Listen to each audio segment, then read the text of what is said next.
Little did they know, their lives were about to be changed forever by a wicked queen. Weird. Bring me Snow White's heart in this box. So we didn't do that this time. What'll I do with the rest of the body? Put it in this box. People will wait in line. Oh my god.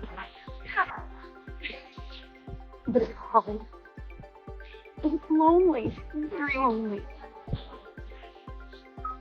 The internet didn't just react, it detonated. The moment that episode aired, social media felt like it had been set on fire with a match labeled Snowwoke the Reimagining. The Simpsons, a show famous for its biting satire, had just delivered one of its most ruthless parodies in years. And it wasn't vague, it wasn't subtle, it wasn't open to interpretation. This was a direct shot at Rachel Zegler, and the world knew it. HDTV on the wall. Who's the fairest one of all? Parody princess with a press junket monologue about leadership over love, a refusal to be rescued by a prince, and a movie so aggressively self-righteous it flopped right off the screen. It was all there. And if you were even remotely familiar with the real-life Snow White debacle, you didn't need a decoder ring to figure out who they were skewering. Excuse me. Your curtain. Please allow me to help. Help? From you? Clips flooded TikTok before the credits even rolled. Users posted side-by-sides of Rachel's infamous interview quotes, "The prince is a stalker. It's no longer 1937," right next to a cartoon princess droning on about dismantling patriarchal narratives while woodland creatures checked their watches. It wasn't just comedy, it was blood sport, and it was hitting. But Snow White's the fairest I have seen. Also, there's a weather girl on Channel 9 who's... One Fox source even described it bluntly. We didn't have to invent much. Just watch the press tour. But what made this parody land like a bomb wasn't just that it mocked the performance. It mocked the persona, the version of Rachel Zegler the public had grown exhausted by. The girl boss archetype turned up to 11, smothered in lecture-ready sound bites and perceived condescension. For your white savior complex, I don't need anything from someone like you. It was a cartoon, yes, but to millions it was also a mirror. Within hours, Rachel Zed was trending, but not for a movie or a new role or even a clapback. No, she was trending because one of the most iconic shows in history had effectively turned her into a joke. National satire, pop culture roast material, kind of takedown you don't recover from easily. And the wildest part, Fox didn't blink. No retraction, no apology, no edits. They aired it, they stood by it, and they let the chaos unfold. And for Rachel, that's when the silence began. What would you say to those who are just kind of overly critiquing the film at this point? You've worked so hard on it. I don't even get started. Hold on. Here. Yeah, hold on. All right. Behind the scenes, things reportedly got ugly. According to insiders, the moment Rachel Zegler saw clips from the Simpsons episode, she didn't just get upset, she allegedly lost. One source described her as genuinely shaken, pacing, and shouting in disbelief as she watched the parody unfold across every screen and social feed. She wasn't laughing, she wasn't brushing it off, she was furious, and she wanted it gone. Allegedly, she called her reps immediately, not just to vent, but to act. Hard, fast, desperately. Multiple insiders claim she instructed her team to contact Disney, Fox, even the producers of The Simpsons directly. The ask? Simple on paper. Pull the episode, or at least scrub the character that was clearly, a little too clearly, based on her. This bed is just like the first one, also too hard. But what she got in response might have been the moment she realized she'd lost control of the narrative. One Fox insider reportedly put it like this: "The episode's locked. It aired. Satire. We're not pulling anything. Translation? You don't get to edit The Simpsons after the punchline lands." And that's when Rachel went quiet, but not because she wanted to. Allegedly, her team scrambled to figure out next steps. Some sources say calls were made behind closed doors, a quiet inquiry from Disney, a courtesy check-in from a top agent. One unverified account even claims a high-level Disney exec gently suggested the portrayal might have gone too far. Fox's response? Polite, but firm. No edits, no apologies, no conversation. Meanwhile, Rachel's camp, according to whispers, was in damage control mode. There was talk of issuing a vague statement, maybe a tweet about handling criticism, maybe a tongue-in-cheek post to reframe the narrative, but ultimately, they chose silence. I can also be having the greatest time and simultaneously wishing people would stop sending you death threats. which, in a world obsessed with reaction, didn't read as power. It read as panic. And here's the twist. Her silence only made the story louder. People started asking, why isn't she saying anything? Disney keeping her quiet? Is she afraid of making it worse? Or did that episode hit so hard, there was simply no comeback available? Because when satire turns you into a punchline, sometimes the loudest response is no response at all. Let's be honest. The Simpsons didn't just poke fun. They surgically dismantled Rachel Zegler's public image. And the reason the parody hit so hard didn't have to reach. It just reflected the cartoon princess in Snowwoke. Are there any dwarves in your story? Yes, but they're my own original creation. The reimagining wasn't some random exaggerated jab. She was Rachel, filtered through yellow skin, a press tour scowl, and a script dripping in smugness. Scene after scene mirrored the exact criticisms that have haunted Zegler since her Snow White press tour began. The parody princess storms into a press junket, derails every question with monologues about equity and dismantling patriarchy, calls the prince a toxic archetype, and deadpans to the camera, "I'm not here to be loved, I'm here to lead." Sound familiar? Because to the internet, it was too familiar. This wasn't a roast built on fantasy. This was built on footage. This is the right way to say it. Real quotes, real tone, real posture, and that's what made it brutal. The writers didn't need to stretch the truth. They just needed to watch TikTok, and it kept going. The premiere scene, devastating. Red carpet, cameras, flashing lights, and not a single audience member inside the theater. One lonely guy claps, mutters, "I miss the old princess," and leaves. The movie within the episode flops spectacularly, just like real life. Then comes the final blow, Rachel Z melting down on Krusty's Late Show, screaming at the crowd for misunderstanding her genius, before tripping over a pile of banned fairy tale books she previously labeled problematic. It's not just a gag, it's a replay of everything that turned audiences off in the first place. I just mean that it's no longer 1937. And we absolutely wrote a Snow White that is Not going to be Yeah. saved by the prince. She's not going to be saved by the prince, and she's not going to be dreaming about true love. She's dreaming about becoming the leader she knows she can be.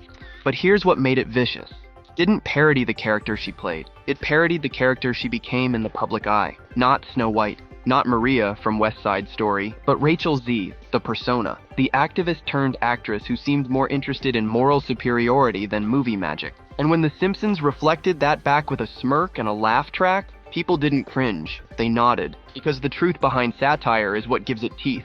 And this time, it bit down hard. When the episode ended, the internet roared. Reaction channels had a field day. TikTok edits multiplied like wildfire. You'd think Rachel Zegler would respond, right? Say something, anything, a tweet, quote repost, maybe even a vague Instagram story about choosing peace or not feeding negativity. But instead, nothing. Radio silence. I mean, you know, the original cartoon came out in 1937, and very evidently so.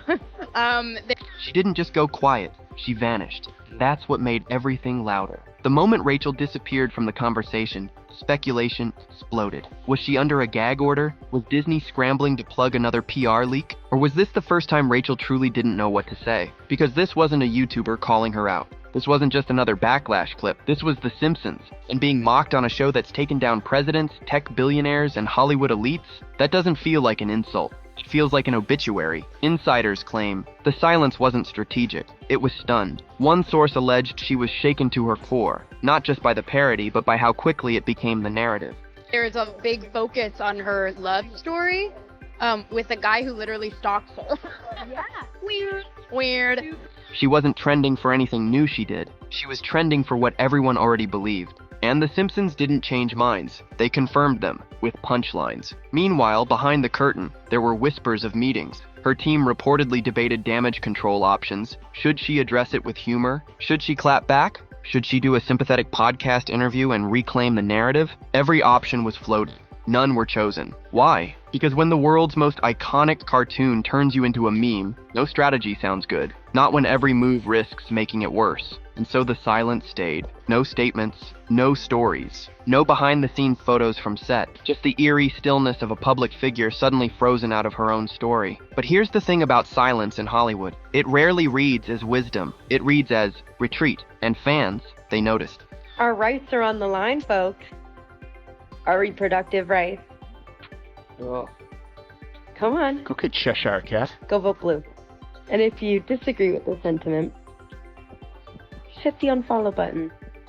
"Where's Rachel?" became a real comment trend, not out of concern, but curiosity, as if the star of the drama had left the stage mid-scene. And whether she meant to or not, her disappearance didn't calm the storm. It confirmed it. As Rachel Zegler pulled back, Disney quietly followed suit. There were no press releases, no dramatic statements, just subtle disappearances. Her name started vanishing from upcoming promo schedules. Internal chatter hinted that any remaining plans involving her and Snow White were quietly shelved. One insider put it bluntly, "She's not touchable right now." Whatever marketing energy was left for the project was rerouted, fast. Visual effects, costumes, even Gal Gadot's villainous glam got the spotlight, but Rachel omitted, almost surgically, and fans noticed. Ah, here we are. Oh, that walking made me sleepy. Trailers that once included her heavily were suddenly trimmed. B-roll montages stopped mid-smile. Even the official Disney Instagram, once filled with behind-the-scenes moments, had no new uploads featuring her. It wasn't a blackout, it was a fade. Kind studios use when they're done talking about you, but haven't quite said it out loud. Behind the scenes, Disney's silence spoke volumes. Some reports suggested they were blindsided by The Simpsons episode 2, not because of the content, but because of the timing. It hit just as they were scrambling to salvage any goodwill left for Snow White, and then boom, parody, punchline, viral disaster. The very image they'd been trying to protect was now being skewered on their own network, and that's where it gets awkward. Because yes, The Simpsons airs on Fox, but Fox is now under the Disney umbrella, which means this wasn't just a parody, it was an in-house roast. I was scared of the original cartoon. I think I watched it once and then I never picked it up again. And the fact that it aired uncut, unapologetic, that's the real tea. It suggests one of two things. Either nobody high up intervened, or worse, nobody wanted to. Some whispers even hint that Disney may have allowed it to go through, seeing it as a soft reset, a brutal way to signal a pivot, get the public to laugh, move on, and scrub the mess without issuing a single statement. Was it intentional? Hard to say, but the result? Effective. People weren't asking when Rachel would appear next. They were asking why she wasn't there at all, because in Hollywood, distancing doesn't always come with fireworks. Sometimes, the most devastating message is nothing. It didn't take long for the industry to pick up on the shift. Disney pulling back was a warning. Hollywood heard it loud and clear. Suddenly, Rachel Zegler wasn't just trending. She was a case study. PR firms across Los Angeles reportedly began using her trajectory as a cautionary tale in media training sessions. One leaked slide from a major agency's internal deck showed a still of The Simpsons parody, with a headline that read, "When authenticity becomes arrogance." Brutal, but very on brand for an industry that doesn't waste time sugarcoating red flags. They can't keep making jokes like this. It has to be true.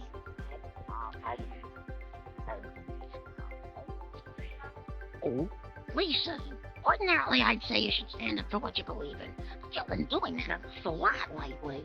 Talent managers, casting directors, even social media consultants were allegedly revising their playbooks. Don't speak out too much. Don't get too online. And for God's sake, don't pick fights with the fairy tale fan base. Because Rachel's story wasn't just about backlash. It had morphed into a full-blown blueprint of how not to handle the spotlight. One Netflix producer reportedly told a showrunner, "We'll circle back once the air clears. She's still radioactive." And another studio, quietly developing a YA fantasy reboot, removed her from their shortlist entirely. Not because she couldn't act, not because she couldn't sing, but because she brought baggage. And in an era where fan perception directly impacts box office performance, no one wants to gamble on someone whose name might trigger eye rolls. Even within agencies, the mood changed. Insiders claim younger talent reps, once excited to pitch Zegler for fresh roles, started hesitating. One talent agent allegedly warned a rising actress, "Don't go full Zegler. The internet has a long memory." Harsh? Maybe. But in a business that runs on image and momentum, perception is currency. And right now, Rachel's account is overdrawn. The worst part? This wasn't about a scandal. No crime, no leaked footage, just a slow drip PR unraveling so persistent and public that it became its own spectacle. And in an industry fueled by optics, the new rule was clear. If The Simpsons can turn your press tour into parody, maybe you're not ready for a starring role. If The Simpsons fired the first shot, the internet picked up the grenade launcher. You would do in a pinch, my queen. But Snow White's the fairest I have seen. Also, there's a weather girl on Channel 9 who's... Within hours of the episode airing, social media didn't just react, devoured it. TikTok flooded with side-by-sides of the parody and Zegler's real-life interviews, spliced so cleanly it was hard to tell which was satire and which was just Her, the line that exploded the fastest? I'm not here to be loved, I'm here to lead. Users branded it the final boss of girl bossing, and they weren't being generous. YouTube commentary channels jumped in like vultures at a feast. One video titled, "The Simpsons just did what Disney wouldn't," pulled in over 3 million views in 2 days. Another edit stitched the cartoon meltdown with Rachel's old press tour footage and ended it with a mock Oscars clip, her tearfully accepting a Razzie while Krusty the Clown slow clapped. It was merciless, and audiences couldn't look away. But just when you thought it had peaked, the internet did what it always does. It dug deeper. A previously debunked hoax made an ugly return. An AI-generated OnlyFans account falsely linked to Zegler began circulating again, rebranded and retweeted by people who either didn't know or didn't care that it was fake. Comment sections lit up with mock outrage, speculation, and way too many users pretending it was breaking news. When I get married, I'm keeping my name. Oh, that should probably be if I choose to get married.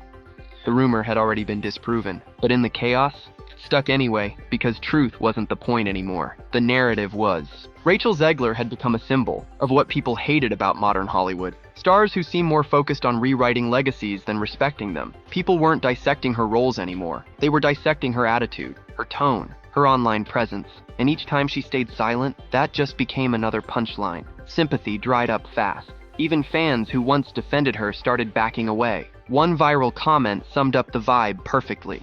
The internet doesn't hate Rachel Zegler. It's just done giving her chances. And that's the most dangerous place for a celebrity to be. Not hated, but dismissed. Somewhere between the trending hashtags and the Simpsons reruns, something chilling started echoing through Hollywood. Don't do a Zegler. It wasn't a joke. It was a warning. A new industry shorthand for what happens when a rising star goes off script. Not in the performance, but in the persona. And just like that, Rachel Zegler wasn't just a headline. She was a handbook for how fast a promising career can become PR minefield. Behind the scenes, studios allegedly began rewriting the rules. Press coaches updated training decks. Social media consultants started drawing hard lines. One Disney insider reportedly said, "We're telling talent to be seen. Be likable, be safe, but above all, be quiet." Because if Rachel taught Hollywood anything, it's that one wrong quote can ignite a cultural wildfire, and one stubborn silence can burn down whatever's left. Executives now whisper her name not in green rooms, but in risk assessments.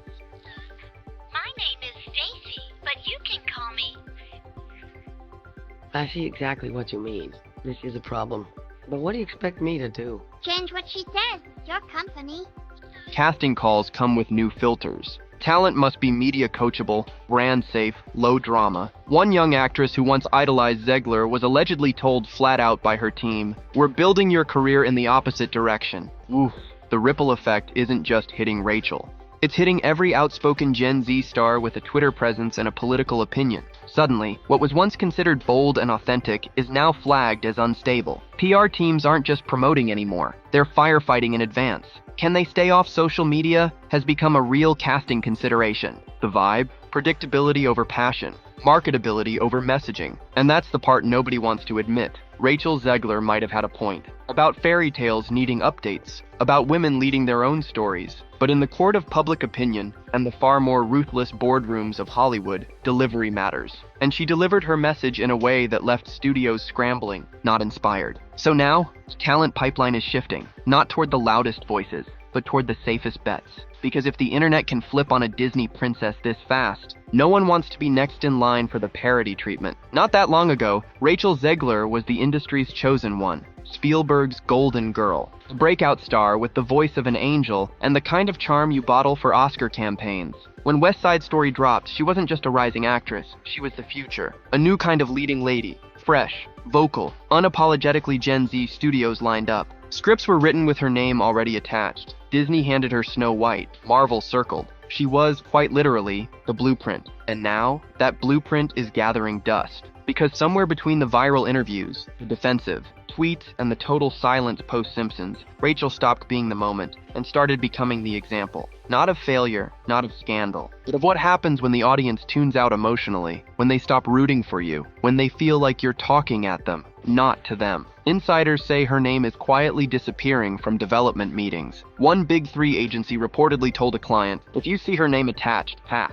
She doesn't bring heat, she brings noise." That's the brutal truth of Hollywood. Perception is everything. And perception says Rachel's no longer a box office asset. She's a PR gamble wrapped in TikTok backlash and trending sarcasm. It's not about talent. No one's questioning that. It's about the narrative. And Rachel hasn't just lost it. She let it spiral. Former collaborators are staying silent. Not a single big-name director has rushed to defend her. Not even a vague show of solidarity. Her fan base? Still there, but quieter, tired, unsure of what they're even defending anymore. She hasn't done anything wrong, technically, and yet, she's become the face of a very specific fatigue, kind people feel when stars seem more focused on clapping back than connecting, and that's what makes this fall so hard to watch, because it didn't have to go this way. Rachel didn't need to be perfect. She just needed to be present, humble, real, and maybe, just maybe, a little more aware of the moment she was standing in. Instead, she underestimated the audience, and now, the audience has moved on. So now we're here, one Simpsons episode, one meme supernova, and one career that feels like it's teetering on the edge of something nobody, not even Hollywood, knows how to define. Rachel Zegler isn't canceled. She isn't exiled. She's something more complicated, more unsettling. She's the star everyone's suddenly too nervous to stand next to, not because she failed, but because she flamed out in front of everyone, with perfect lighting and a press team watching from the wings. And here's the kicker, this didn't have to be her legacy. If there's one thing Hollywood loves more than a villain, it's a comeback. We've seen careers rise from ashes hotter than this. But the difference is, those stars fought. They responded. They took the hit and kept walking forward. Right now, Rachel Zegler isn't walking. She's waiting. For the fire to die down. For the internet to forget. For the next controversy to swallow her name whole. But in this business, you don't get to disappear in hope. You have to own it. Speak. Reframe. Show that you see what the world saw, even if it stung. Because if Rachel's going to come back from this, it won't be because she lands a clever cameo or sings her way into another musical. It'll be because she steps out of the PR shadow, looks the public in the eye and says, yeah, I messed up, but I'm still here. And that's the question now, will she? Because the parody is permanent. The episode lives on. So does the silence. And in a world where narratives are currency, Rachel Zegler's account is frozen in time. The Simpsons didn't just mock her. They immortalized the version of her the audience already rejected. And unless she rewrites that image herself, that's the one that will stick. So what do you think? Did The Simpsons go too far? Or did they just say what millions were thinking? Is Rachel Zegler being unfairly dragged? Or is this the fallout from months of missteps? Drop your thoughts in the comments below. Hit like if you think studios need to start listening to fans, not just headlines. And don't forget to subscribe for more no-fluff deep dives into Hollywood's most unfiltered stories. The next video on your screen is waiting, and trust me, you won't believe what's coming next.